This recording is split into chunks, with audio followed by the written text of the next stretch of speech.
অবরুদ্ধ গাজা ভূখণ্ডে অবিরাম হামলা চালিয়ে যাচ্ছে ইসরায়েল। টানা প্রায় 7 মাস ধরে চলা নির্বিচার এই হামলায় এখন পর্যন্ত মৃত্যু হয়েছে 34,000-এরও বেশি ফিলিস্তিনির, যাদের বেশিরভাগই নারী ও শিশু। ইসরায়েলের এই হামলায় হাসপাতাল, স্কুল, শরণার্থী শিবির, মসজিদ, গির্জাসহ হাজার হাজার ভবন ক্ষতিগ্রস্ত বা ধ্বংস হয়ে গেছে। তবে এত কিছুর পরেও ফিলিস্তিনি স্বাধীনতাকামী সশস্ত্র গোষ্ঠীগুলোর মনোবল একটুও দমাতে পারেনি ইহুদি রাষ্ট্রটি। ইসরায়েল ও তাদের পশ্চিমা মিত্রদের বিরুদ্ধে লাগাতার অভিযান চালিয়ে যাচ্ছে ফিলিস্তিনের স্বাধীনতাকামী গোষ্ঠীগুলো।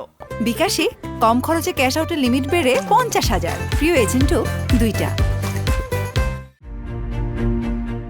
প্রেস টিভির এক প্রতিবেদন থেকে জানা যায়, 28 এপ্রিল দিনব্যাপী বিভিন্ন ফ্রন্টে সফল হামলা চালিয়েছে প্রতিরোধ গোষ্ঠীগুলো।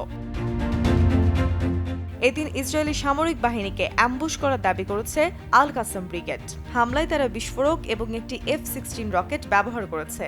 বলা হচ্ছে, হামলায় ব্যবহৃত অবিস্ফোরিত যুদ্ধাস্ত্রগুলো গাজা উপত্যকার আল মুখরাকা এলাকার বেসামরিকদের ওপর হামলায় ব্যবহার করেছিল ইসরায়েলি সেনারা।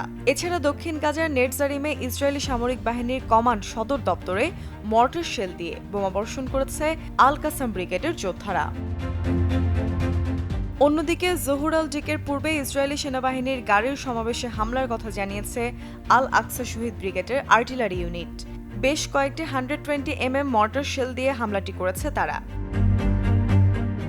অন্য একটি ফ্রন্টে দক্ষিণ গাজার নেটজারিমে একটি সফল যৌথ অভিযান চালিয়েছে আল কুদুস ব্রিগেড ও শহীদ আবু আলী মুস্তফা ব্রিগেড। এক ঝাঁক রকেট দিয়ে ইসরায়েলি সেনাদের সামরিক যানবাহনের একটি সমাবেশে হামলা করেছে তারা। এছাড়া ফাজদা মিলিটারি সাইটে রকেট ছুড়েছে আল কুদুস ব্রিগেডের যোদ্ধারা। গাজার পূর্ব মধ্যাঞ্চলের আবু মুতিবাগ সাইটে মর্টার শেল দিয়ে সফল হামলার দাবি করেছে শহীদ ওমর আল কাসিম বাহিনী। এছাড়া একটি কাসিম 10 রকেট দিয়ে কিবুতুজ আলমিমে হামলা করেছে তারা। এদিন জিকিম সামরিক সাইটে আল আকসা শহীদ ব্রিগেডের সাথে একটি যৌথ অভিযানের কথা জানিয়েছে ওমর আল কাসিম বাহিনী। সেখানে 107 টাইপ রকেট দিয়ে ইসরায়েলি সেনাদের লক্ষ্য করে হামলাটি করে তারা।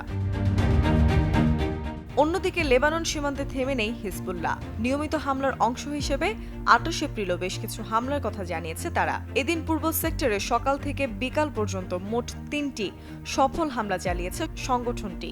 প্রথম হামলাটি করা হয় স্থানীয় সময়ে বেলা 11:45। এ সময় আল বাগদাদি টার্গেট করে কামানের গোলা ছোড়া হয়। পরে হামলাটি করা হয় স্থানীয় সময় দুপুর 3:10। টার্গেট করা হয় লেবাননের কাফর সুবার আল সামাকা সাইটকে। শেষ হামলাটি করা হয় স্থানীয় সময় বিকাল 6টায়। লেবাননের কাফর সুবার রুবা সাইদ আল আলম সাইটে ক্ষেপণাস্ত্র দিয়ে হামলাটি করা হয়। পশ্চিম ফ্রন্টেও যুদ্ধ চালিয়ে গেছে হিজবুল্লাহ। স্থানীয় সময় সন্ধ্যা 7টায় শাটুলা বসতিতে ইসরায়েলি সেনাদের ব্যবহৃত একটি ভবনকে টার্গেট করা হয়।